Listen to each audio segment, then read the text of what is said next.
जय श्री कृष्ण। आज इस वीडियो के माध्यम से आपको एक छोटी सी कहानी से रूबरू करा रहा हूँ और इस कहानी की शुरुआत जो है एक अमूमन जो घरों से होती है कि बच्चों से शुरुआत हमारी चलती है परिवार की कि कैसे कैसे हमारे बच्चों की परवरिश में हमें कैसे कैसे क्या क्या पापड़ बेलने पड़ते हैं और उनको किस रफ्तार से हमें बड़ा करने की होड़ लगी होती है और उस होड़ में हम कहाँ पीछे छूट जाते हैं। यही एक समस्या हर माँ बाप के साथ आ जाती है। तो मित्रों, एक तो सबसे पहली कहानी ये है कि आप कहानी सुनते के साथ थोड़ी सी एक्सरसाइज करिएगा प्लीज़। चाहे वो गर्दन की इस प्रकार से गर्दन की करें, ऊपर नीचे की करें, कोई भी एक्सरसाइज ज़रूर करिएगा, हाथों की, पैरों की, या लेटे लेटे या बैठे बैठे कोई भी एक्सरसाइज। मेरी वीडियो तभी सार्थक मानी जाती है कि आप मेरी वीडियो देखने के साथ, सुनने के साथ साथ अब कुछ एक्सरसाइज भी करें। तो एक पिता ने अपने बेटे को बहुत ही शानदार तरीके से उसकी परवरिश शुरुआत करी। बहुत अच्छे से स्कूल में उसको डाला पढ़ाई की लिखाई के लिए। रोज़ छोड़ने के लिए जाते थे, लेने के लिए जाते थे, ट्यूशन भी कई लगा रखे थे। ट्यूशनों के साथ साथ अपना भी पूरा समय देते थे कि मैं अच्छे से इस बच्चे को पढ़ाऊं और पूरी कोशिश के साथ उसके साथ लगे हुए थे कि मेरा बच्चा अच्छे अव्वल नंबरों के साथ पास हो और आगे चल के ये अच्छा कुछ ऐसा करे कि जो मेरा परिवार का जो पैसा और समय जो लग रहा है उसको ये सार्थक कर दे, उसको अच्छे से बढ़िया से इसका रिजल्ट्स दे हमें।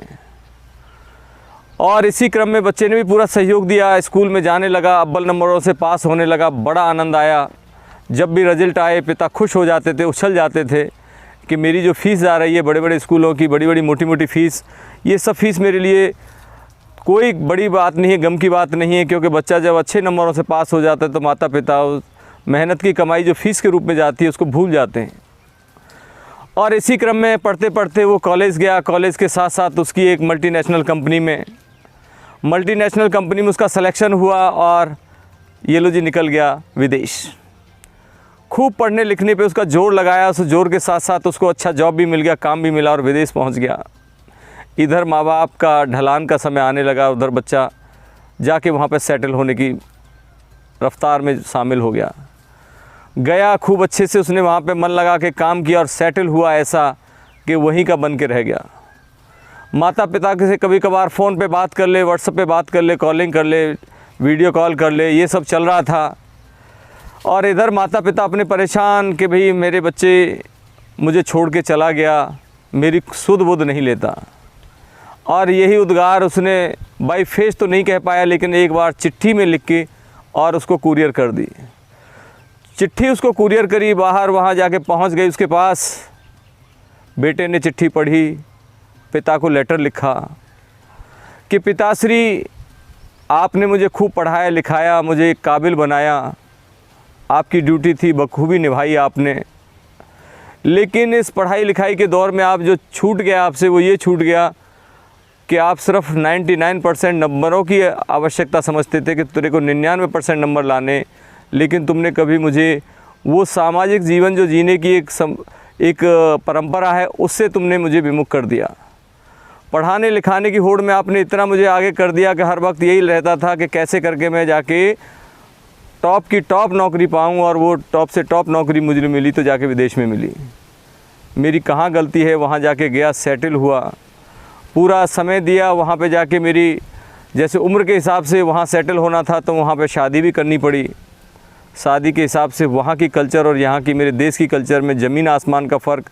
लेकिन मुझे घर चलाना है, इस घर चलाने के लिए या तो मैं अपने देश को चुनूँ या मैं अपनी यहाँ की जो मेरी जीविका जो चल रही है, इस जीविका के उपार्जन की जो बनी हुई है, मेरे को जॉब मिली हुई है, इसको मैं थाम के रखूँ।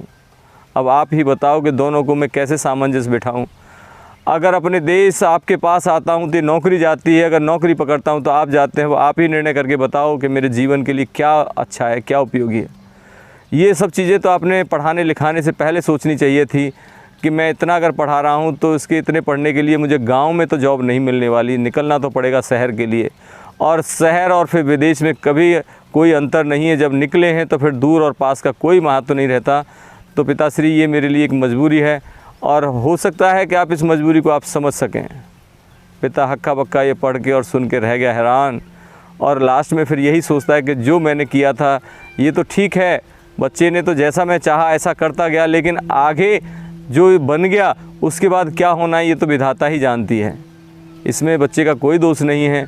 जो आजकल का जो कल्चर चल रहा है, कल्चर के एडॉप्ट करना हर इंसान की मजबूरी बन जाती है, और एडॉप्ट करेगा तभी जीविका अच्छे से चल पाएगी, अन्यथा अटक जाएगा। तो प्लीज़ जो बच्चे बाहर जाके सेटल हो जाते हैं, फिर उनसे ये उम्मीद मत रखो कि वो आके तुम्हारी सेवा करेंगे। बस इतना रखो कि भाई हमारा ड्यूटी हमने पूरी कर दी, जो उनको अच्छा लगता होगा वो कर देंगे। तो इन्हीं बातों के साथ मेरी वीडियो का यहीं पे समाप्त है, और छोटी छोटी वीडियो आपके सामने लाऊंगा। इसको देखिए, सुनिए, शेयर करिए, और मेरा ब्रिज योगा हेल्थ क्लब जो यूट्यूब चैनल है उसको सब्सक्राइब कराइए। Thank you.